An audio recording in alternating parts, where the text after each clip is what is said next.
Hello everyone. Shri IAS academy में आपका स्वागत है। जैसा कि आप जानते हैं कि श्री आईएएस एकेडमी ने लेट्स क्रैक इट प्रीलिम्स नाम की सीरीज की शुरुआत की है, जिसमें ऑलरेडी हमारी प्रीलिम्स लेट्स क्रैक सीरीज शुरू हो चुकी है। उसी में ये हमारा तीसरा पार्ट है, जिसमें हम prelims back year let's crack series को कंप्लीट करेंगे। अर्थात इसमें हम विगत वर्षों में आए हुए यूपीएससी के प्रश्न पत्रों को बेस बनाकर ये समझने का प्रयत्न करेंगे कि आखिरकार अगर हमें नॉलेज ना भी हो तो भी बिना ज्ञान के हम किस तरीके से यूपीएससी के प्रश्न पत्र को सॉल्व कर सकते हैं और साथ ही किस तरीके से अपने अंकों में बढ़ोतरी कर सकते हैं। तो चलिए शुरू करते हैं। जैसा कि आप देख रहे हैं, ये प्रीलिम्स बैक या लेट्स क्रैक सीरीज है का डे 1 है, अर्थात 2011 के प्रश्न पत्र में आए हुए प्रश्न संख्या 1 से लेकर 22 तक के प्रश्नों को हम सॉल्व करने की कोशिश करेंगे। साथ ही हम ये देखेंगे कि वास्तव में यूपीएससी में आने वाले जटिल प्रश्नों की शब्दावलियों को अगर हम समझ जाएं तो हम बिना ही किसी ज्ञान के उस प्रश्न को अच्छे से सॉल्व कर सकते हैं। हमारा उद्देश्य केवल इस सीरीज को यही बताना है कि आपको अगर इतना ज्ञान हो और ज्ञान होने के बाद आप एग्ज़ाम हॉल में गए और अचानक से आप वो सब भूल गए, तो उस सब भूल जाने के बावजूद भी आपके पास एक ऐसा ज्ञान होना चाहिए जो बिना किसी ज्ञान के उस प्रश्न को सॉल्व करा दे। अर्थात वो ट्रिक्स और टैक्टिक्स पता हो जिस बेस पर आप अपने उत्तर को सही कर सकते हैं। इसके लिए आपको बस एक ही चीज़ को फार्मूला में अपनाना पड़ेगा और वो है यूपीएससी के बैक ईयर के प्रश्न पत्र।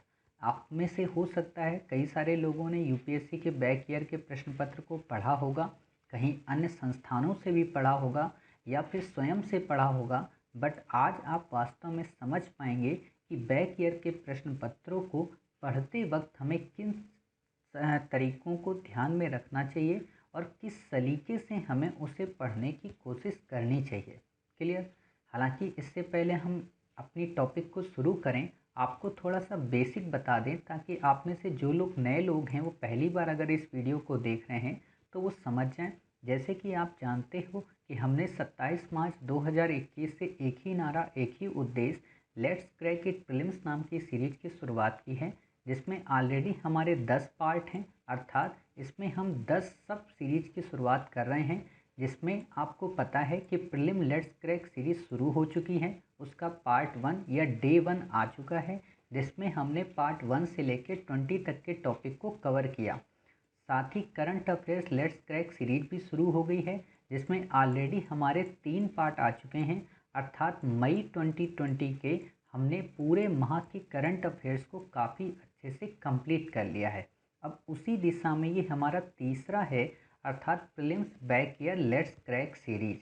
तो अब हम इसको आज कंप्लीट करने की कोशिश करेंगे। क्लियर? तो अब हम आज से अपने टॉपिक की ओर आ जाते हैं ताकि किसी भी प्रकार की कोई दिक्कत ना हो। तो आपको पता है ऐसा यूपीएससी का पेपर आपको मिलेगा। सबसे पहले ऐसा प्रश्न पत्र आपको मिलेगा और यहाँ पे एक स्टेपल लगी होगी, जिसको देखकर आपको समझना पड़ेगा कि अच्छा हाँ ये अभी बंद है। क्लियर? ये पेपर आपको लगभग 5 से 10 मिनट पहले ही दे दिया जाएगा और आपसे कहा जाएगा कि यहाँ पर आप अपना रोल नंबर फिल कर दें। बाकी आपको कुछ भी नहीं करना होता है। यहाँ पे ये जो नंबर होता है बुकलेट ए, कभी ए मिलेगा आपके आगे वाले को, हो सकता है ए मिले, आपको बी मिले, उसके पीछे सी मिले और उसके पीछे डी मिले।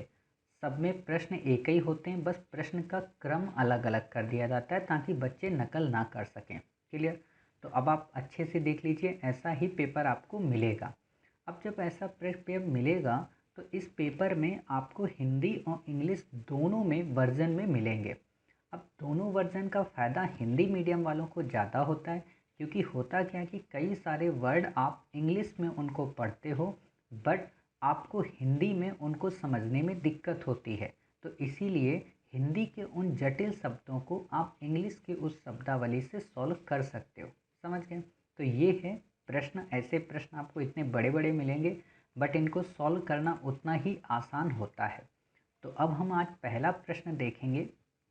और एक बात देखिए, इन प्रश्नों को हम काफ़ी डिटेल से यहाँ पर विश्लेषित नहीं करेंगे। अब आपको लग रहा होगा क्यों नहीं करेंगे, तो तो यहाँ नहीं करने के दो रीज़न, एक तो हम प्रीलिम्स लेट्स क्रैक सीरीज में ऑलरेडी टॉपिक्स को कवर ही करेंगे जो इस बार आ सकते हैं, तो हम इस बार और 2022 की प्रीलिम्स परीक्षा में आने वाले टॉपिक को ही पढ़ाएंगे। उनमें ये सारे टॉपिक ऑलरेडी कवर हो जाएंगे, जैसे जियो स्टेशनरी ऑर्बिट क्या होता है, जियो सिंक्रोनस ऑर्बिट क्या होता है, समझ गए।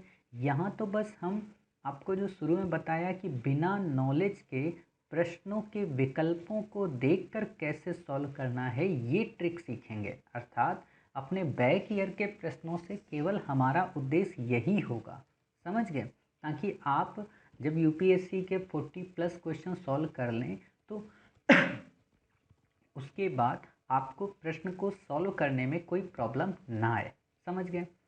अब देखो, आपको ऐसे पहला प्रश्न मिलेगा, क्लियर। प्रश्न क्या है, आपको क्या करना होता है, एक पेंसिल अपने साथ रखनी होती है, समझ गए, और पेन तो आपके पास होगा ही। तो पेंसिल इसलिए रखिएगा क्योंकि ऑप्शन को एलिमिनेट करने में और साथ ही उन कीवर्ड्स को रिंग करने में काफ़ी आसानी होगी। वास्तव में प्रश्न तो 2011-12 के बजट का है, अर्थात करंट का प्रश्न है, फिर भी हम इसके वर्ड को समझकर प्रश्न को सॉल्व करने की कोशिश करेंगे। तो प्रश्न क्या है कि 2011-12 में जैव मूल एस्फॉल्ट अर्थात बायो एस्फॉल्ट पर मूल सीमा शुल्क की पूरी छूट प्रदान की गई है, इस पदार्थ का क्या महत्व है। देखो महत्व की जब बात आती है तो उम्मीद ये हो जाती है कि इसके काफ़ी सारे उपयोग हो सकते हैं, क्लियर। लेकिन कई बार शब्दों के साथ में आपके साथ खेल लिया जाता है, तो ये अगर आप समझ गए तो आपको दिक्कत नहीं होगी। जैसे आप इस पूरे प्रश्न को अगर गौर से पढ़ लिए और इसमें उस कीवर्ड्स को अगर आपने निकाल लिया अपनी थिंकिंग प्रोसेस पे आधारित होकर, तो बिना ज्ञान के भी आप अपना उत्तर दे सकते हैं। कैसे, पहला ऑप्शन है पारंपरिक एस्फॉल्ट के विपरीत बायो एस्फॉल्ट जीवाश्म ईंधनों पर आधारित नहीं होता है। देखो एक और चीज़ बताएं आपको, दूसरी ट्रिक, कि आप इतने बड़े प्रश्न में ना क्या किया करें कि प्रश्न को पढ़ा ना करें, पहले आप क्या किया करें, विकल्पों को देखा करें, क्लियर।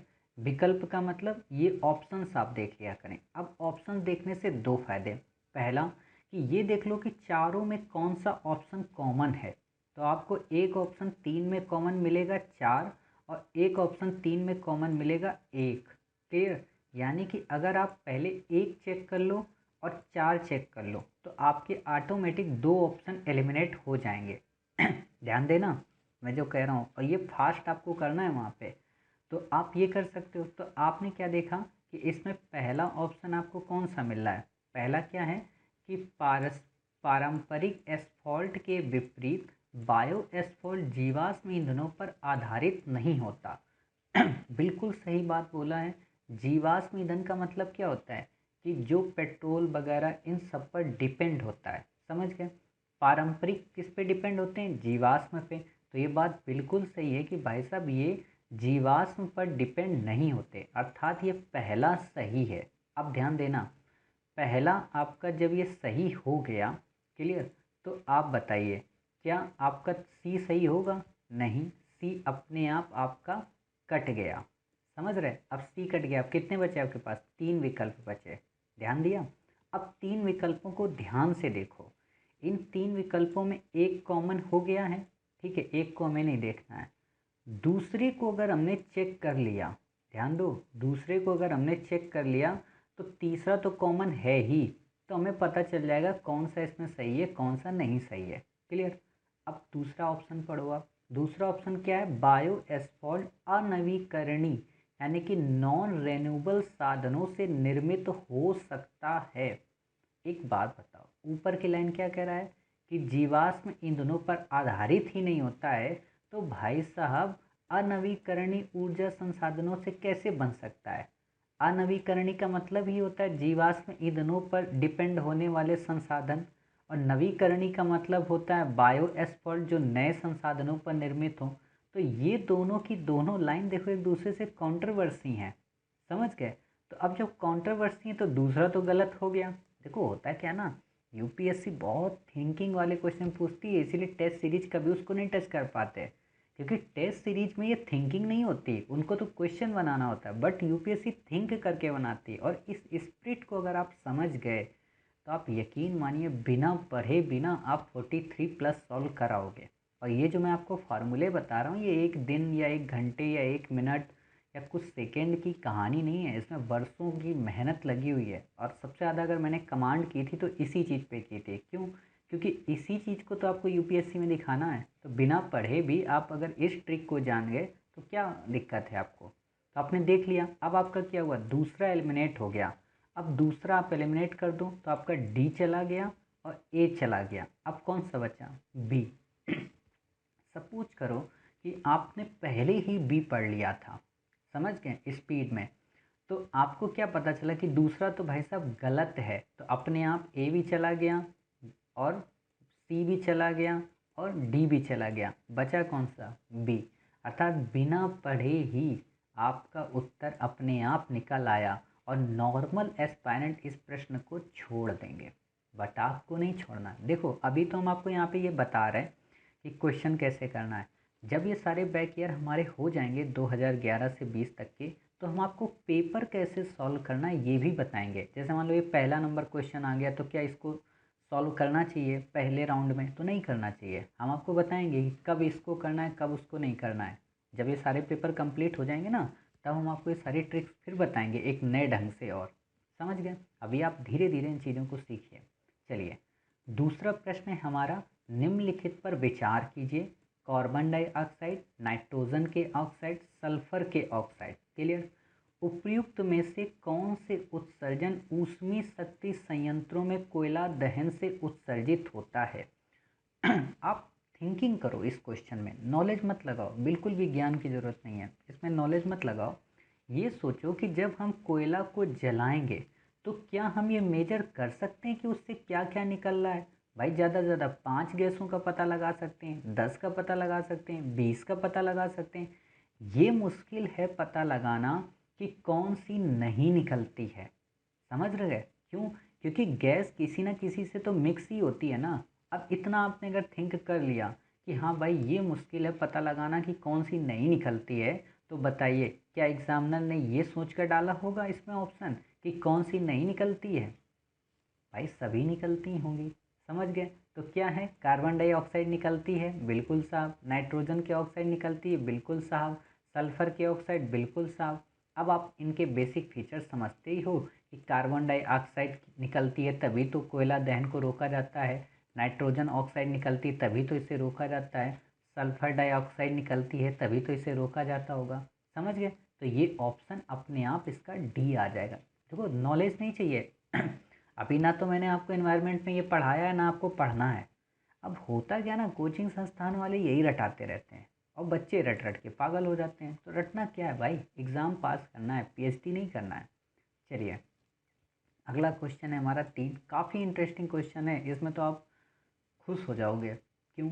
देखो, दूर संचार प्रसारण हेतु प्रयुक्त उपग्रहों को भू अपग्रामी कक्षा में रखा जाता है। एक उपग्रह ऐसी कक्षा में तब होता है जब कक्षा भूतुल्यकालिक हो, कक्षा वृत्ताकार हो, कक्षा पृथ्वी की भूमध्य रेखा के समतल हो, कक्षा 22,236 किलोमीटर की तुंगता पर हो। देखो हमें नहीं पता, हमने नहीं पढ़ा कि जियो स्टेशनरी ऑर्बिट क्या होती है, अर्थात भूतुल्यकालिक स्टेशनरी क्या होती है। हमने बस सुना था कभी जीवन में कि हाँ एक भू स्टेशनरी ऑर्बिट होती है, सॉरी जियो स्टेशनरी ऑर्बिट होती है और एक जियो सिंक्रोनस ऑर्बिट होती है। बट अब क्या करें ऐसे प्रश्नों में? तो देखो मैं आपको एक फार्मूला बताता हूँ। आपको कहीं पर भी यूपीएससी के किसी भी क्वेश्चन में अगर कोई डिजिट नंबर दे दे, डिजिट नंबर अगर दे दे तो 99.99% चांस होते हैं कि वो डिजिट हमेशा गलत होगा। बहुत बड़ी बात कह रहा हूँ मैं। आप किसी भी पेपर के बैक ईयर में जाकर चेक करिएगा, हमेशा आपको यही मिलेगा, ये डिजिट गलत ही होगा। क्लियर? डिजिट वो हमेशा गलत ही होगा। और जब डिजिट गलत हो तो आप उसके ऑप्शन को कट कर दो, आपका आंसर निकल आएगा। अब देखो चौथा ऑप्शन मैंने बोला है ना, मैं ये तो नहीं कह रहा हूँ क्या होगा, लेकिन मैंने कह दिया डिजिट गलत है, तो चौथा आप कट कर दो, सी भी कट, डी भी कट, बी भी कट, कौन सा बचा बताइए? ए, यानी कि 1 2 3।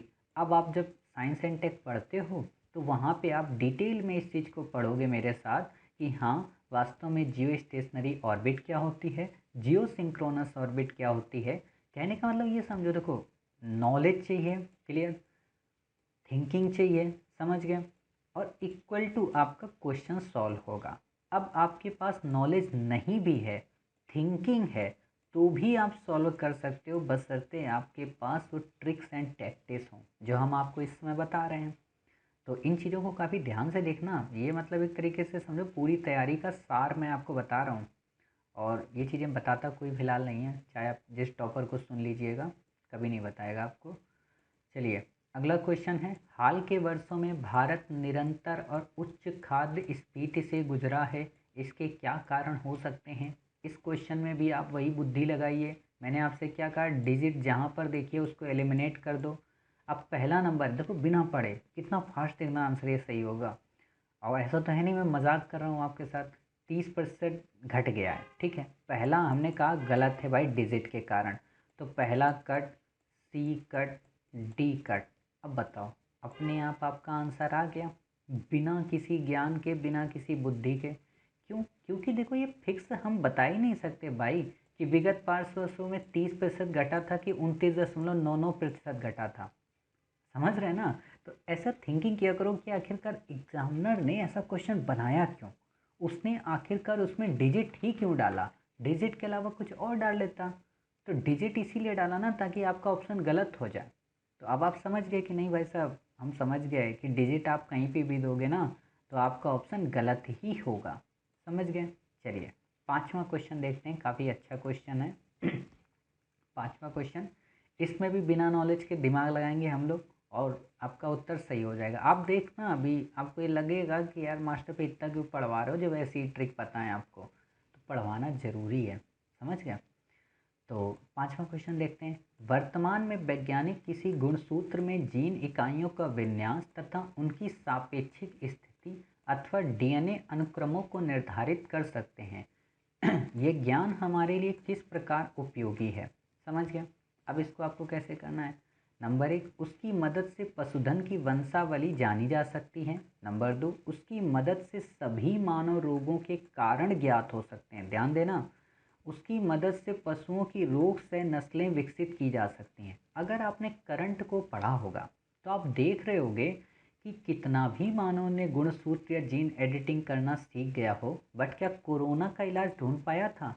नहीं ढूंढ पाया था। तो मतलब क्या है कि सभी मानव रोगों के कारण को हम ज्ञात नहीं कर सकते, अर्थात सभी जो ये वर्ड आपको जहाँ मिल जाए ना, 99.9% ऑप्शन ये गलत कराता है।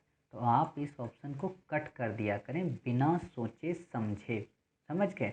और जब आप अपने इस ऑप्शन को कट कर देंगे तो दूसरा आपका कट हो जाएगा। अब बताइए कौन सा ऑप्शन आपका बचा? सी, क्लियर। तो ऑलरेडी आपका आ गया बिना कुछ पढ़े, बिना कुछ जाने। देखो ये चीज़ें जो होती है ना, मैं 99.9% क्यों बोलता हूँ, क्योंकि 1% चांस आजकल यूपीएससी ने बदल दिया है।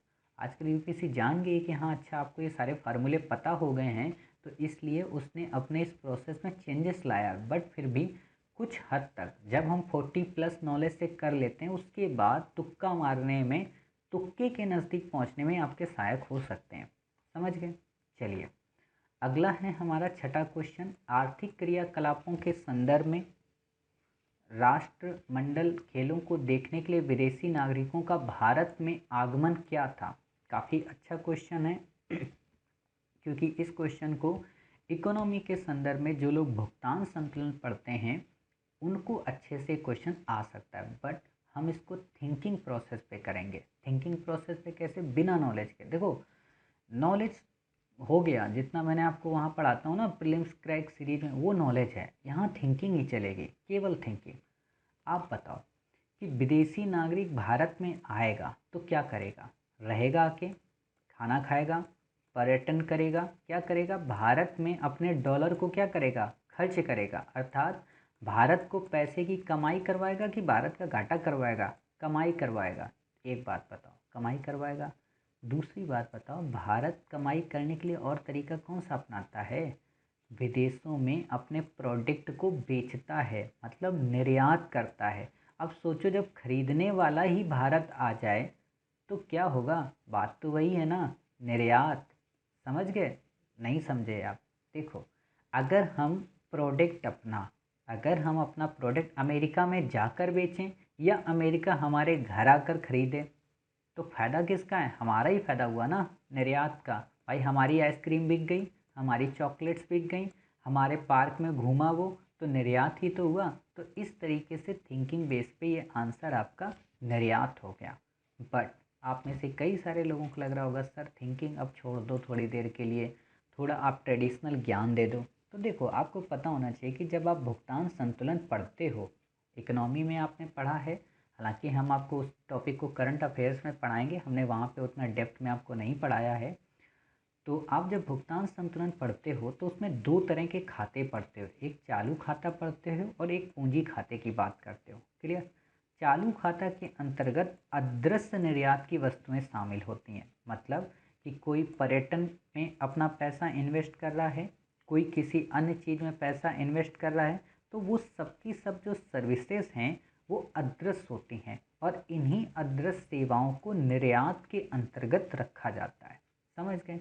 तो बस मोटे तौर पर इतना ही आपको समझना था, बाकी आपको तो क्वेश्चन सॉल्व करना है ना, उन चीज़ों से थोड़ा ना मतलब है। चलिए, अगला क्वेश्चन काफ़ी अच्छा है। सूक्ष्म ईंधन कोशिकाएं यानी कि माइक्रोबियल फ्यूल्स सेल ऊर्जा का धारणी स्रोत समझी जाती हैं, क्यों? काफ़ी अच्छा क्वेश्चन है। इस क्वेश्चन में ही इसका उत्तर है। नंबर एक, ये जीवित जीवों को उत्प्रेरक के रूप में प्रयुक्त कर कुछ सबस्ट्रेटों से विद्युतीय उत्पादन कर सकती हैं। लाइन देखना, कर सकती हैं, मतलब जरूरी नहीं कि करती ही होंगी, कर सकती हैं। तो इस संभावना क्या है कि हाँ सही हो सकता है। समझ गए? दूसरा, ये विविध प्रकार के अजैव पदार्थ सबस्ट्रेट के रूप में प्रयुक्त करती हैं, करेंगी ही नहीं, करती हैं। क्लियर? ये जल का शोधन और विद्युत उत्पादन करने के लिए अपशिष्ट जल शोधन संयंत्रों में स्थापित की जाती हैं। बिल्कुल सही बात। कहने का मतलब ये है कि आपसे इसकी शब्दावलियों ने ही बता दिया है कि आप इसमें सभी के सभी विकल्प सही हैं। क्यों? क्योंकि आपको पता होना चाहिए कि जो माइक्रोबियल फ्यूल सेल होते हैं, आपने फ्यूल सेल हमेशा सुना होगा, सेल ईंधन के बारे में, सेल ऊर्जा के बारे में, अमेरिका खासतौर पर टॉप पर इस समय चल रहा है। तो वहाँ पे आपने पढ़ा होगा कि वास्तव में ये ऊर्जा के रूप में काफ़ी उपयोगी संसाधन है, या ऊर्जा के रूप में काफ़ी उपयोगी एक पहल है। साथ ही ये जल को शोधित करते हैं जिससे पेयजल की समस्या को भी दूर किया जा सकता है। समझ गए? अजैव पदार्थ क्या होते हैं, जैव पदार्थ क्या होते हैं? अब आप में से जिन लोगों ने इन्वायरमेंट की बुक सीरीज हमारी नहीं पढ़ी है, उसमें आप पहले पार्ट में यही देखेंगे जैव पदार्थ क्या हैं, अजैव पदार्थ क्या हैं। क्लियर? तो आप उन चीज़ों को देख सकते हो। फिलहाल मैं यहाँ पे आपको बता देना चाहता हूँ, स्थल मंडल, जल मंडल और वायुमंडल ये सब होते हैं अजैव। क्लियर? और जैव में वनस्पति, पादप और सूक्ष्मजीव ये आते हैं। समझ गए? तो आप समझ गए कि ऐसा तो है नहीं कि ये धरती, स्थल मंडल, जल मंडल, वायुमंडल से बाहर होकर कहीं पर ये ऊर्जा बनाएंगे, ऐसा तो कर नहीं सकते ना। तो इतनी देखो, होता क्या ना, ज्ञान हमारा डायरेक्ट काम नहीं आता, इनडायरेक्ट काम आता है। यूपीएससी की यही खास बात है, इसीलिए आप कितनी भी टेस्ट सीरीज लगा लो, कितने भी क्वेश्चन सॉल्व कर लो, बट अगर आपको थिंकिंग प्रोसेस नहीं पता है तो आप उसका उत्तर सही से नहीं लिख सकते। समझ गए? चलिए, अगला क्वेश्चन है हमारा, निम्नलिखित में से कौन सा कथन वित्तीय उत्प्रेरक की समुचित व्याख्या करता है? उत्प्रेरक का क्या मतलब होता है? उस क्रिया को बढ़ा देना। ध्यान देना, उस क्रिया को बढ़ा देना। अब आपको केवल यही पता है, बढ़ा देना ही मतलब होता है उत्प्रेरक का। तो अब आप देखो यहाँ पे कोई ऐसा वर्ड मिल रहा है जो बढ़ा देता है किसी चीज़ को? ये सरकार द्वारा उत्पादन क्षेत्र में किया गया वृहद निवेश है जिसका लक्ष्य माल की आपूर्ति का तीव्र आर्थिक विकास के कारण बढ़ी हुई मांग को पूरा करना है। एक तो ये ऑप्शन दिख रहा हमें। दूसरा, ये सरकार की गहन निश्चयात्मक कार्रवाई है जिसका लक्ष्य देश में आर्थिक गतिविधियों को बढ़ावा देना, एक ये मिल गया। तीसरा, ये सरकार द्वारा वित्तीय संसाधनों पर की गई गहन कार्रवाई है जिसका लक्ष्य कृषि तथा संबद्ध क्षेत्रों को ऋण वितरित कराना है जिसमें बृहत्तर खाद्य उत्पादन को प्रोत्साहन मिल सके और खाद्य स्फीति पर अंकुश लग सके। अंकुश की बात तो कर नहीं रहा है यहाँ पे, तो ये तो ऑप्शन कट गया। देखो थिंकिंग कर रहा हूँ, नॉलेज नहीं है, थिंकिंग पे। डी है हमारा, ये सरकार की चरम निश्चयात्मक कार्रवाई है जिसका लक्ष्य वित्तीय समावेशन नीति का अनुसरण करना। हमने मान लिया ये भी हो सकता है, ये भी हो सकता है, ये भी हो सकता है। अब आप इनको ध्यान से पढ़ो, बी को आप ध्यान से पढ़ो या ए को ध्यान से पढ़ो, तो आपको क्या पता चला कि सरकार द्वारा उत्पादन क्षेत्र में किया गया वृहद निवेश है। मतलब वित्तीय उत्प्रेरक क्या कोई सेक्टर स्पेसिफिक हो सकता है? थिंकिंग कीजिए। तो सेक्टर स्पेसिफिक तो नहीं हो सकता, मतलब वित्त को उत्प्रेरणा के रूप में उपयोग करना किसी एक क्षेत्र में तो नहीं होगा, उसको कई क्षेत्र में हम उपयोग करेंगे। और जब उसका उपयोग हम कई क्षेत्रों में करेंगे तो इकोनॉमिक डेवलपमेंट आएगा और उस देश में इकोनॉमिक एक्टिविटीज़ प्रमोट होंगी। समझ गए? ये सिर्फ थिंकिंग से आ रहा, देखो अभी यहाँ पे ज्ञान नहीं लगाना है। अब इतना आपने जब थिंकिंग कर लिया तो आपको पता चला कि अच्छा देश की बात कर रहा है तो इसका ऑप्शन बी होगा। क्यों? क्योंकि ये वास्तव में प्रेरणा 2008 और 9 की मंदी के टाइम पर उन्मुख हुई थी। और साथ ही आपको पता हो कि इस वर्ष यानी कि लॉकडाउन के बाद सरकार ने वित्तीय उत्प्रेरक शब्द फिर से चर्चा में रहा। समझ गए? तो अब आपको पता चल गया कि वास्तव में वित्तीय उत्प्रेरक ऐसा उपकरण होता है जो दबाव में पड़ी अर्थव्यवस्था को नया जीवन देने के लिए सरकार द्वारा सरकारी व्यय, लोक व्यय में वृद्धि की जाती है और जो कर होते हैं उनमें कटौती की जाती है। क्यों? ताकि आर्थिक गतिविधियों को प्रमोट किया जा सके। आपने देखा होगा कि सरकार ने टैक्स में काफ़ी ज़्यादा रियायतें दे दी थी अभी, कि ठीक है कोरोना के टाइम पीरियड की वजह से आप लोग इतने टाइम पीरियड का टैक्स मत पे करना या इनकम टैक्स रिटर्न मत करना। समझ गए? तो ये सारी चीज़ें आपने देख लिया। चलिए आपको समझ में आ गया ना वास्तव में इसको हमें कैसे करना है। बाकी करंट में वित्तीय उत्प्रेरक है तो उसको हम करंट की सीरीज में काफ़ी अच्छे से और डिस्कस करेंगे। अगला क्वेश्चन देखते हैं। काफ़ी अच्छा क्वेश्चन है, इसमें भी बिल्कुल थिंकिंग चाहिए, ज्ञान नहीं चाहिए। आप ये देखना कि यूपीएससी के जितने भी क्वेश्चन होते हैं थिंकिंग होते हैं, ज्ञान तो बस नाम मात्र का चाहिए होता है, बाकी सिर्फ थिंकिंग प्रोसेस पर ही पूरी की पूरी कहानी गढ़ी जाती है। तो आप देखिए प्रश्न क्या है। प्रश्न है अंटार्कटिका क्षेत्र में ओजोन छिद्र का बनना चिंता का विषय है। इस छिद्र के बनने का संभावित कारण क्या है? अब आपको ये अगर पता हो ना कि ओजोन परत किस मंडल में पाई जाती है, और ये काफ़ी बेसिक है, जब आप ज्योग्राफी पढ़ते हैं तो इतना तो आपको पता होता है, क्षोभ मंडल, मध्य मंडल, समताप मंडल, ये सारे मंडल आप पढ़ते हो। क्लियर? क्षोभ मंडल आप पढ़ते हो, फिर उसके ऊपर समताप मंडल पढ़ते हो, फिर मध्य मंडल पढ़ते हो। समझ गए? आयन मंडल पढ़ते हो, बही मंडल पढ़ते हो, तो इतने सारे मंडल आप पढ़ते हो। खैर मैं यहाँ क्रम भी नहीं बता रहा हूँ ना, आपको मैं कुछ समझाने की कोशिश कर रहा हूँ। आपको एक चीज़ पता है कि ओजोन परत कहाँ पे पाई जाती है? समताप मंडल में। समझ गए? आपने सोचा होगा सर ऐसी बातें आपने क्यों कही, क्योंकि इसी से तो कई सारे ऑप्शन एलिमिनेट हो जाएंगे भाई। देखो पहला ऑप्शन क्या कह रहा, विशिष्ट क्षोभ मंडली विक्षोभ की उपस्थिति, अर्थात क्षोभ मंडल कह रहा भाई साहब गलत हो गए आप। दूसरा, विशिष्ट ध्रुवी वाताग्र तथा समतापमंडली बादलों की उपस्थिति तथा क्लोरोफ्लोरोकार्बनों का अंतर प्रवाह, काफ़ी अच्छा है।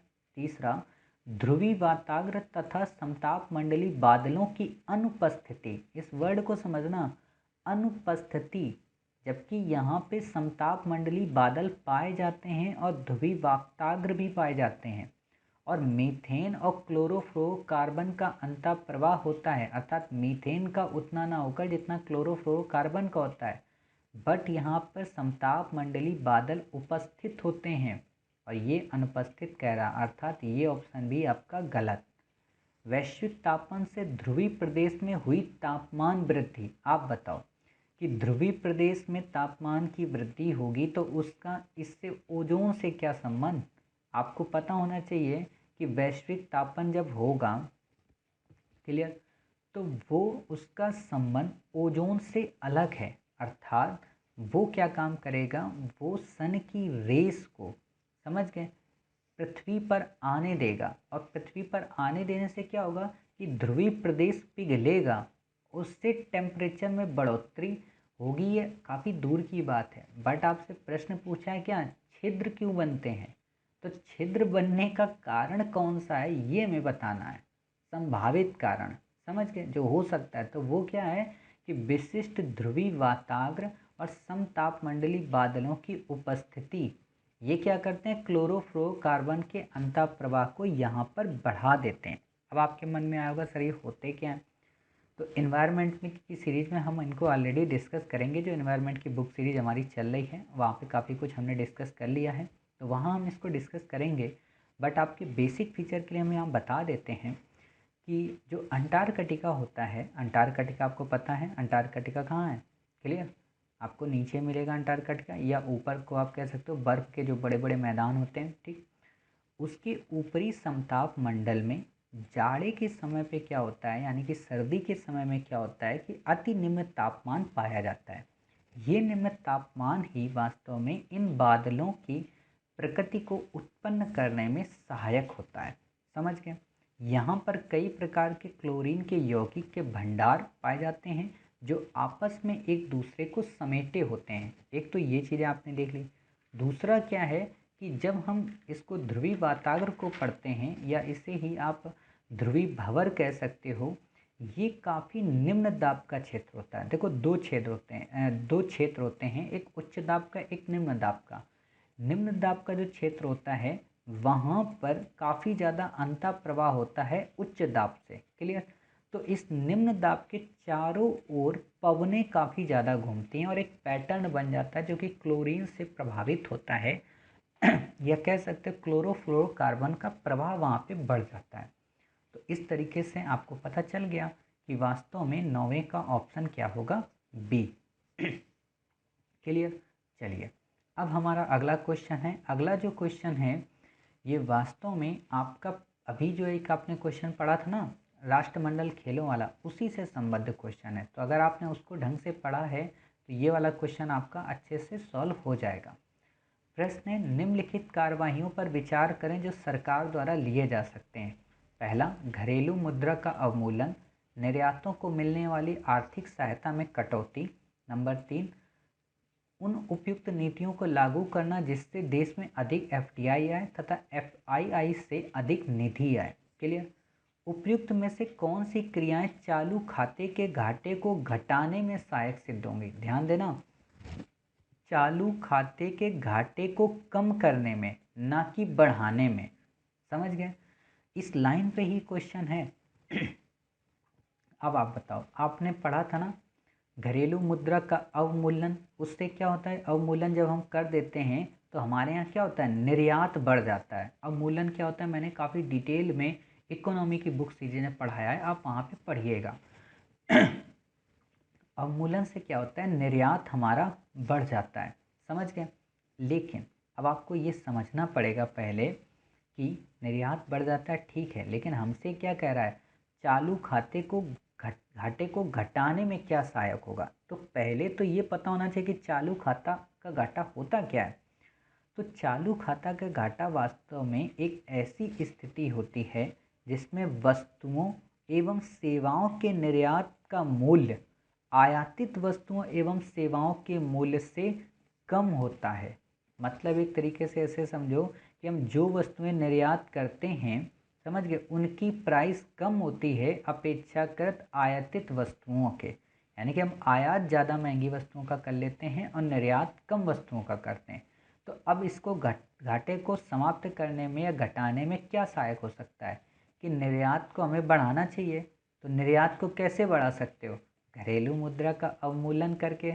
अब देखो देखो कॉन्सेप्ट देखो कहाँ से घूम रहा है, समझ गए। घरेलू मुद्रा का अवमूलन कर दोगे तो निर्यात बढ़ जाएगा, अर्थात ऑप्शन 1 हमारा सही है। तो बी तो फिर गलत हो गया ना, सी भी आपका गलत हो गया। अब आपके पास क्या बचा, ए और डी, अर्थात 1 2 या 1 3। अर्थात हम 2 को चेक कर लें, अपने आप 3 का पता चल जाएगा। निर्यातों को मिलने वाली आर्थिक सहायता में कटौती। आप बताओ, एक तरफ तो हम कह रहे हैं कि निर्यात को बढ़ाने के लिए हम पैसे की मुद्रा को कम कर देंगे, और फिर दूसरी तरफ हम कह रहे हैं कि जो हम सब्सिडी देते हैं, मतलब निर्यात को बढ़ाने के लिए जो प्रोत्साहन देते हैं, उसमें कटौती कर देंगे। अब अगर उसमें हम कटौती कर देंगे या सरकार उसमें अगर कटौती कर देगी, तो बताइए क्या निर्यात हमारा बढ़ पाएगा? नहीं बढ़ पाएगा। सरकार फैसिलिटीज़ ही कम कर देगी तो निर्यात बढ़ेगा ही नहीं, और निर्यात नहीं बढ़ेगा तो फिर हम चालू खाते के घाटे को घटा ही नहीं पाएंगे। अर्थात ऑप्शन बी हमारा गलत है, यानी कि ए हमारा कट हो गया। क्या सही हुआ? केवल और केवल डी। समझो, देखो होता क्या है ना कि हम लोग पढ़ते हैं बट क्वेश्चन में ही आंसर छिपा होता है। ये आप लोग देख रहे होंगे कि हाँ यार, क्वेश्चन में ये आंसर है। मतलब यूपीएससी हमको मूर्ख बनाती थी, इसीलिए आप लोगों को शायद ना पता हो। मैं जब तैयारी करता था तो हमेशा जब मुझसे कोई पूछता था कि आप यूपीएससी को क्या समझते हो, तो मैं यही कहता था यूपीएससी इज़ अ रॉबर, अर्थात यूपीएससी एक लुटेरा है। समझ गए? लुटेरा का मतलब जैसे चोर होते हैं ना, चोरी करके जाते हैं तो अपने कुछ फुटप्रिंट्स छोड़ के जाते हैं, जिनको सीबीआई, सीआईडी या अलग इंटेलिजेंस ब्यूरो उसका अध्ययन करते हैं, और उसका अगर अध्ययन कर लेते हैं तो पता चल जाता है कि अगला अटैक वो कहाँ करने वाले हैं। तो वो उसी थिंकिंग प्रोसेस पे मैंने तैयारी की है और वही मैं आपको बताना चाह रहा हूँ। समझ गए? चलिए, अगला क्वेश्चन है हमारा संविधान 73वां संविधान संशोधन अधिनियम 1992, जिसका लक्ष्य देश में पंचायती राज्य संस्थाओं को प्रोत्साहित देना है, निम्नलिखित में से किन चीज़ों की व्यवस्था करता है? काफ़ी अच्छा क्वेश्चन है। आपको पता है कि 73वां संविधान संशोधन किससे संबंधित है? मोटे तौर पर थिंक करो। 11वीं अनुसूची पंचायतों से संबंधित। और अब आपको पता होना चाहिए कि इस समय पंचायतों में चुनाव होने वाले हैं लगभग कई राज्यों में, तो आपको ये टॉपिक काफ़ी अच्छे से पढ़ना है। हालांकि हम आपको प्रीलिम्स लेट्स क्रैक सीरीज में पंचायती व्यवस्था काफ़ी डेप्थ में पढ़ाएंगे। समझ गए? तो काफ़ी इंपॉर्टेंट टॉपिक है। तो अब आप बताओ, सभी पंचायतों का चुनाव कौन कराता है? राज्य निर्वाचन आयोग। तो ये तो 73वें संविधान संशोधन में दिया ही गया होगा। भाई, जब पंचायतों के बारे में प्रोविजंस ही दिए गए हैं तो सभी पंचायतों को चुनाव कराने के लिए मतलब प्रोविजन राज्य निर्वाचन आयोग करेगा। अब आप लोगों के मन में, कुछ लोगों के मन में खुरापात आया होगा। खुरापात क्या मतलब? मास्टर को मूर्ख बनाने का, कि मास्टर अभी तो आपने बोला था कि सभी जो वर्ड आएगा ना वो एलिमिनेट हो जाता है, तो मास्टर क्या यहाँ पे भी एलिमिनेट कर दें? अब भाई आप थिंकिंग लगाओ कि ठीक है, कुछ पंचायतों का चुनाव क्या राज्य निर्वाचन आयोग कराएगा और कुछ पंचायतों का चुनाव मुख्यमंत्री कराएगा, या फिर कुछ का राज्य निर्वाचन कराएगा और कुछ का भारत निर्वाचन कराएगा? तो आपको पता है नहीं, तो मतलब फिर ये मूर्खता नहीं करनी हमें कि नहीं मास्टर ने कहा था सभी, तो हम सभी लगा के आएंगे।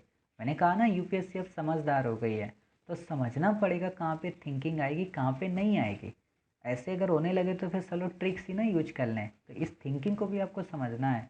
मतलब इतना भी अति मत कर देना थिंकिंग कर करके कि अति से बाहर हो जाओ, पलायन कर जाओ। समझ गए? तो ये ऑप्शन सही हो गया आपका दूसरा। तो अब आपको बताओ दूसरा सही है। क्लियर? तो पहला कट हो गया। चलिए, राज्य वित्त आयोगों की स्थापना करने की, मतलब राज्य जब पंचायतों की बात की जाएगी तो पंचायतों को रेवेन्यू भी तो दिया जाएगा ताकि वो अपने वर्क को फुलफिल कर सकें, और उस वर्क को फुलफिल करने के लिए रिकमेंडेशन दी जाएगी। रिकमेंडेशन कौन देता है? वित्त आयोग देता है। केंद्र का वित्त आयोग अलग होता है, राज्य का वित्त आयोग अलग होता है। तो अर्थात राज्य का वित्त आयोग के गठन जरूर करने की बात होगी, यानी कि तीसरा भी सही है। अब तीसरा सही है तो दूसरा अपने आप कट गया, अर्थात आपके क्या बचे? 2 3 1 2 3। अब क्या है कि यूपीएससी ने यहाँ पर जिला योजना समितियों के गठन को भी 73वें संविधान संशोधन अधिनियम के तहत माना है, जबकि जिला योजना समितियों का गठन 74वें संविधान संशोधन अधिनियम अर्थात अनुसूची 12 के अंतर्गत किया जाता है। तो आपको लग रहा होगा फिर सर क्या करें? तो वही चीज़, यूपीएससी की बात मानते हैं और इसका ऑप्शन डी क्लिक करते हैं। बट अगर अब आपको प्रश्न कहीं पे यूपीएससी दे दे इंडिपेंडेंट रूप से 74वें संविधान संशोधन को लेकर और वहाँ पे जिला योजना समितियाँ अगर डाल दे, तो भी आप उस पे जिला योजना समितियों को ही टिक करोगे। समझ गए? या वहाँ पे ये भ्रम मत रखना कि नहीं यार 73वां हो सकता है, क्योंकि देखो ऐसे क्वेश्चन यूपीएससी ने अगर गलती की है तो फिर बाद में सुधारेगी कभी। लेकिन वही होता है ना, आंसर की के हम तो आंसर की को यूपीएससी के बेस बना रहे हैं, तो आप इस चीज़ को समझ सकते हो। चलिए, अगला क्वेश्चन है हमारा, काफ़ी अच्छा इंटरेस्टिंग क्वेश्चन है। देखते हैं, दो महत्वपूर्ण नदियां जिनमें से एक का स्रोत झारखंड में है और जो उड़ीसा में दूसरे नाम से जानी जाती है, तथा दूसरी जिसका स्रोत उड़ीसा में है, समुद्र में प्रवाह करने से पूर्व एक ऐसे संगम स्थान पर संगम करती है जो बंगाल की खाड़ी में कुछ ही दूर है। ये वन्य जीवन तथा जैव विविधता का प्रमुख स्थल है और सुरक्षित क्षेत्र है। निम्नलिखित में वे कौन सा स्थल है? काफ़ी अच्छा क्वेश्चन है। अब देखो, ऐसे जब इतने बड़े बड़े क्वेश्चन आते हैं ना, तो वास्तव में इन क्वेश्चन का जो आंसर होता है वो शुरू की इतनी लाइनों में नहीं होता है। आप कह रहे होगे मास्टर ये क्या बोल रहे हो आप? बिल्कुल सही बोल रहा हूँ, इतनी लाइनों में ये आंसर आपका नहीं होता है। समझ गए? आंसर आपका वास्तव में लास्ट की 2 से 3 लाइनों में होता है। क्यों?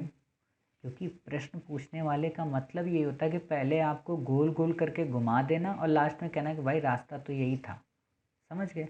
आपको लग रहा होगा ऐसा क्यों कहा, तो देखो, क्या आपने कभी चांदीपुर को इस रूप में सुना है कि चांदीपुर वन्य जीव अभयारण्य का केंद्र है? नहीं सुना है। ये वास्तव में रॉकेट केंद्र था। यहाँ पे डीआरडीओ के द्वारा परीक्षण किए जाते हैं और आपको पता होना चाहिए कि इस समय इसका नाम क्या कर दिया गया, कलाम बना दिया गया इसका नाम। क्लियर? कलाम आइलैंड जिसको बोलते हैं। सी है गोपालपुर ऑन सी। क्या आपने कभी इसका नाम करंट में सुना है? कभी नहीं सुना, तो इसको भी एलिमिनेट करो। अब आप यहाँ पे ध्यान दो, वन्य जीवन तथा जैव विविधता का प्रमुख स्थल, मतलब 2 फीचर हैं। एक फीचर तो सिमलीपाल में मिलता है उड़ीसा में, जब हम पढ़ते हैं कि सिमलीपाल उड़ीसा में ये फीचर है, वहाँ का वाइल्ड लाइफ सेंचुरी या वहाँ का national park.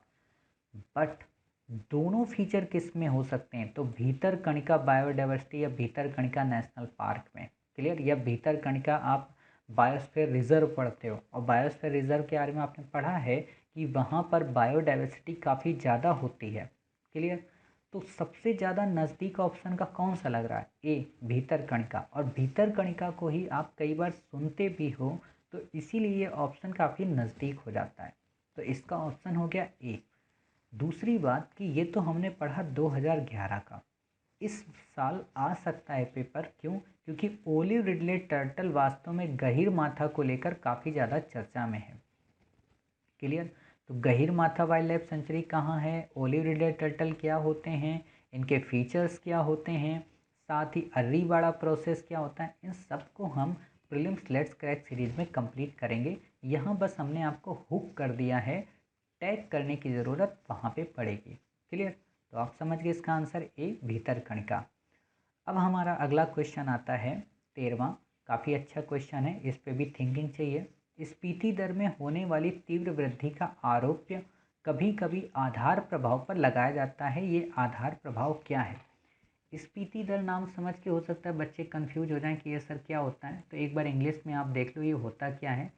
In the rate of inflation, अर्थात आप समझ गए मुद्रास्फीति की बात कर रहा है। क्लियर? देखो यहाँ पे ऐसे शब्दों को समझना पड़ेगा।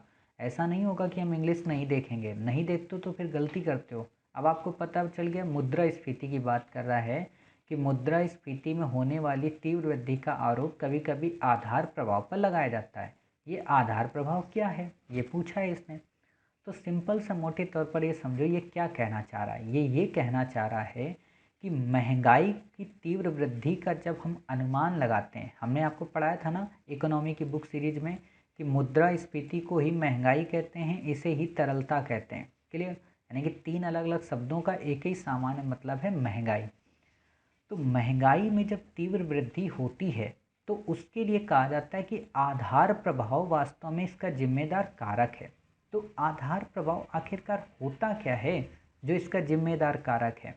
तो आधार प्रभाव वास्तव में होता ये है कि किसी एक वर्ष को बेस बना लिया गया कि इस वर्ष चीनी के दाम 40 रुपये थे, तो इस चीनी के दाम अब 2021 में 80 रुपये हो गए। हालांकि नहीं हुए हैं, 60 रुपये हाईएस्ट अच्छी चीनी है, तो 80 रुपये हो गए हैं। तो इस 80 रुपये से मतलब कितनी महंगाई बढ़ गई? तो हमने कहा कि भाई साहब 40 रुपये महंगाई बढ़ गई।